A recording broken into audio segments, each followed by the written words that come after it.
I'm Rabbi Yehuda Levin, and I am a spokesman for the Union of Orthodox Rabbis of the United States and Canada, the oldest rabbinic organization in the country, well over 100 years old. Super Tuesday is coming up, and it presents us with a tremendous problem, because for family-loving people, there are a dearth of candidates for national office that we can feel secure with. Many candidates support abortion on demand, the homosexual agenda, liberal attitudes towards pornography, and they are part of the problem that is polluting the cultural wellsprings from which our children drink. It's time to draw a line in the sand.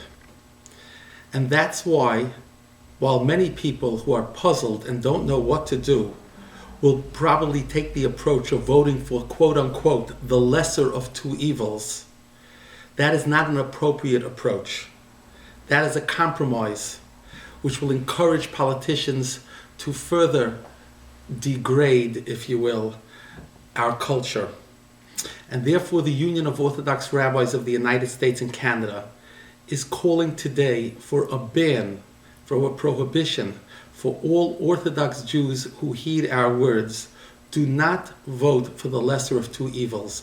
If you don't have a candidate who is totally pro-life and pro-family, then rather do your civic duty, come down to the voting booth and vote, but use your constitutional right to write in the name of a candidate, a civic leader, a past president who we all could respect, a current religious leader. Imagine what an impact it would have if tens of thousands of people around the country were to write in candidates' names, even though they have no choice, no chance of winning, just to show we have no choice, but we are supporting family values. The Union of Orthodox Rabbis is also hoping that not only will many Orthodox Jews throughout the United States take this approach, but we're hoping that various denominational leaders, pro-family leaders, Christian leaders, and Christian followers will speak to their leaders and urge them to take the same approach.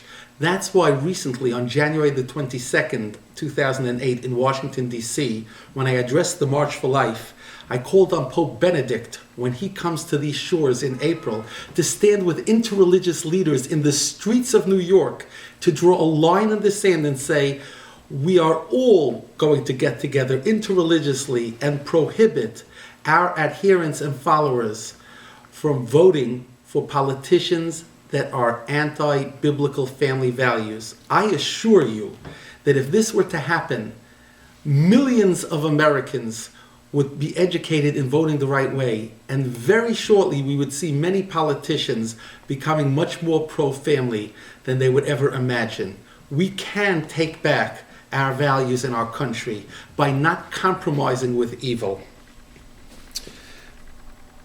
Our appeal is to speak to your ministers, direct them to our website, God Reign Over Us, God, R-E-I-G-N, Reign Over Us, where we have a petition pledge that we will not vote for immoral politicians, and in that merit, God will shine His favor on us and our children, and we will raise generations of holy, innocent, pure, healthy children. Thank you very much.